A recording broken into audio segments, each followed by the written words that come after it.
Have you been recently impacted by the layoffs that have happened across many different industries? If so, you're in the right place. Look, layoffs suck. They suck emotionally, mentally, spiritually, professionally, financially. They suck on so many levels. But in today's episode, I'm going to help you navigate getting laid off and then how to get in touch or find your purpose, your passion for the next chapter of your life. Hi, welcome back to Built to Grow. This podcast is all about personal and professional development. I'm your host, Valdet Selimaj. I'm also founder of DevCore Consulting. And today we are going to dig into how do we navigate a layoff. Well, I'm going to give you 5 tips that'll help you with that. And then I want to show you a really great concept that you can use to just reflect and use this time to think about what's next for you. But I also know that a layoff can be daunting. It can be overwhelming. You're probably thinking a lot about my next paycheck, this, that. I understand that. And I want to help you with that. So here's a couple things. One, let's start with how to navigate a layoff. For some of you, this might be your first time. And for some of you, probably been there before. Layoffs usually occur when there's usually organizations do like a merger or acquisition, or sometimes it's an economic situation. Regardless, they do happen and is part of the professional world. So here's what we do. So here's 5 things that you can do. The first, you have to feel it, not fake it.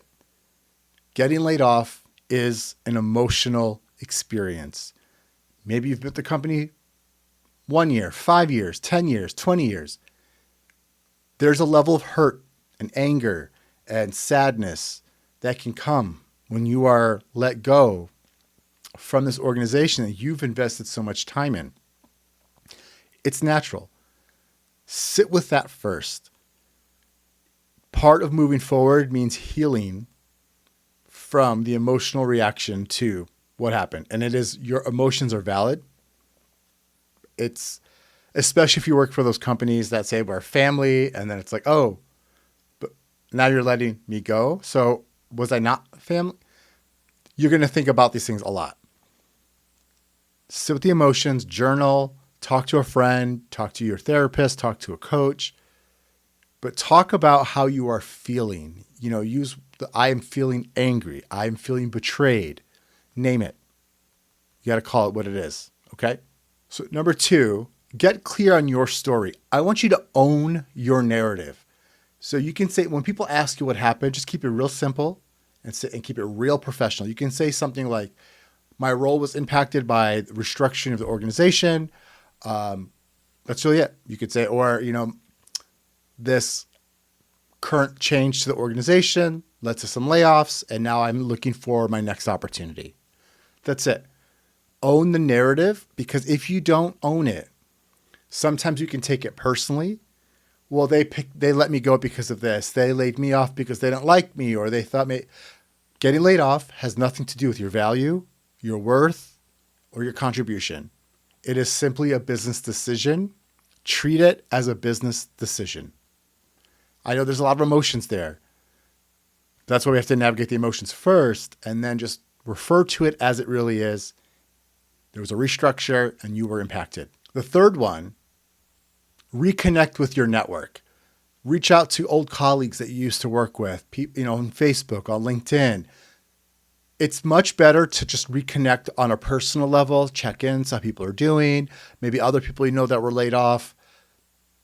You're actually more likely to find a career opportunity that way than you are just like hitting people up for like, are you hiring? Are you all hiring? Are you all hiring? Are you all hiring? It's cold. It's impersonal. If you're doing it, that means other people are doing it too. So don't do that. Just have a natural, warm conversation with friends, cold colleagues, checking in. Hey, remember the time when we worked this? And I really appreciate the time you did that. A stroll through memory lane is more likely to get somebody who can think of you for a career opportunity than someone who just starts hitting people up. Okay? The 4th tip that I have for you is audit your skills and update your skills. Think about your strengths. Think about, what skills do you have, or what skills do you want to develop? Use Maybe there's some books you've had that you've been wanting to read. Maybe now's the time to jump in and start reading those books again. Upskill yourself, develop yourself. Also start thinking about, well, what's next for you? And we'll talk more through that. But maybe there were some skills that you wanted to build in the last job, but you didn't, or there's something you've always been interested in doing, but you don't know how. There are tons of free courses all over the internet, or very cheap ones on things like Udemy, or if you have a LinkedIn, the paid subscription, you have LinkedIn Learning. But find resources to upskill yourself that you can put on your resume. This is a really great time for that. And the fifth one, this is your opportunity to really redefine what is next for you. Maybe this isn't just about finding the next job. Maybe it's a career shift. Maybe it's finding your passion and falling into your passion. And maybe you've been given an opportunity to pursue something you've always wanted to pursue, something that's always been on your mind. But up until this point, maybe you haven't followed it, or maybe you haven't done it. And there's whatever reason, it doesn't matter. Maybe it's an opportunity if you go back to school, if that's something you can do, or just really start reflecting on what is next. What's next for you? What will success look like now? Because remember, you're not starting over. You're starting smarter. You're starting with wisdom. And so these are just a couple things that you can do to help you. Because look, the layoff happened. And if you're fortunate, you got a severance, and that severance can last you for a little while. And maybe you didn't, but then there's some more immediate actions, then you can, also just start applying. If you are in like a need right now of income, start applying to everything. Dust off that resume.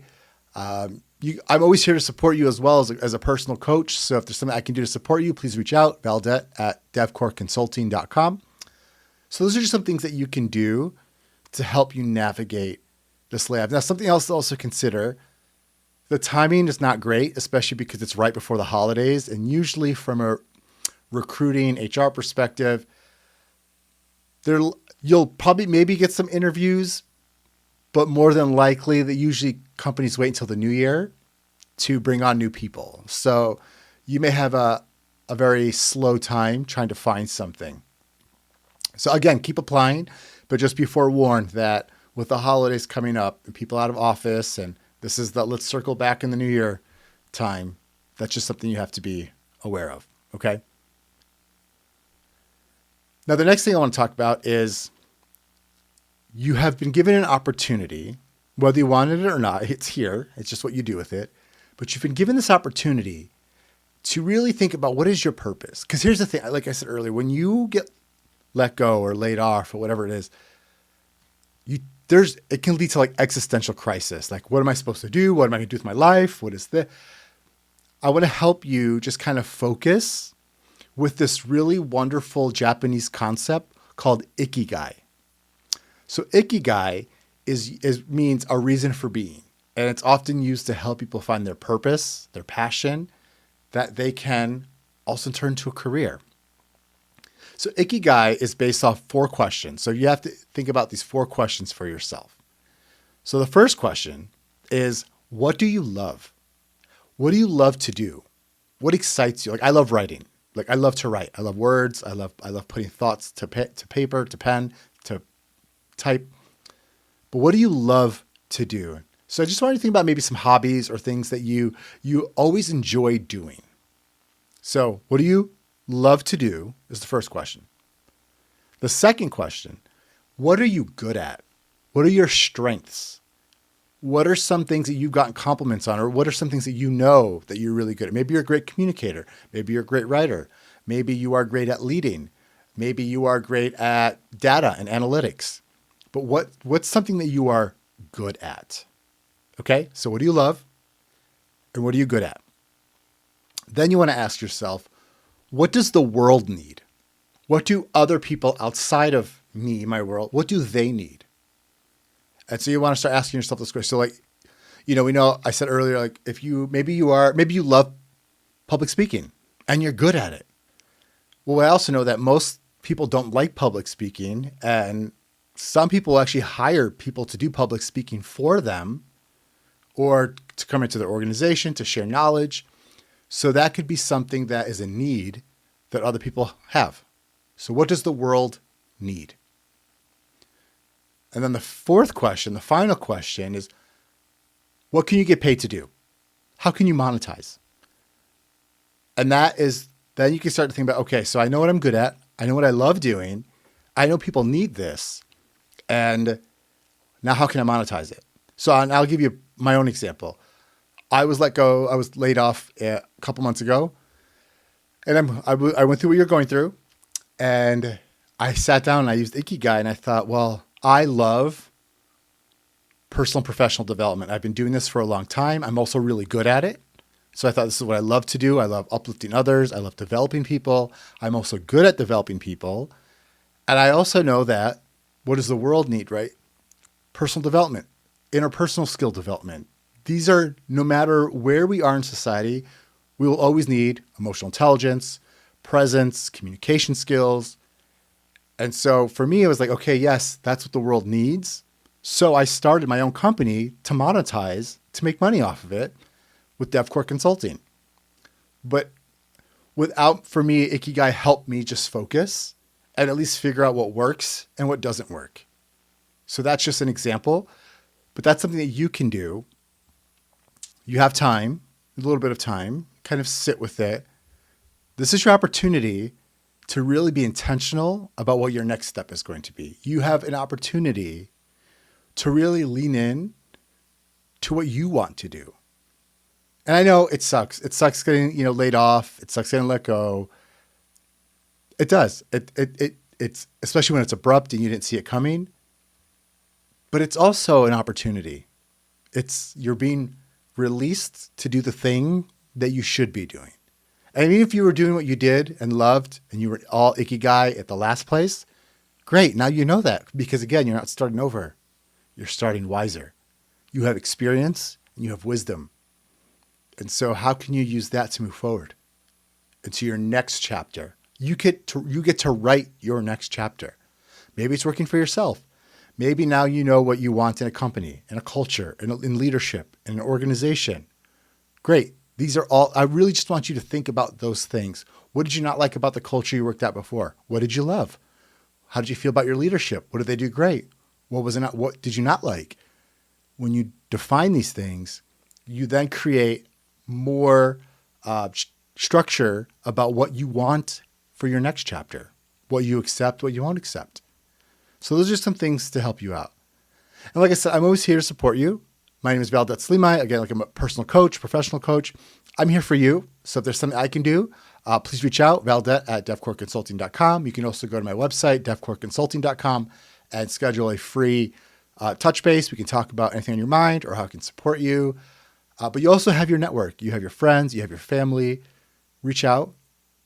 Everyone should support everyone at this point. You're not alone in this. I know it sucks and it's scary, but you're not alone, okay?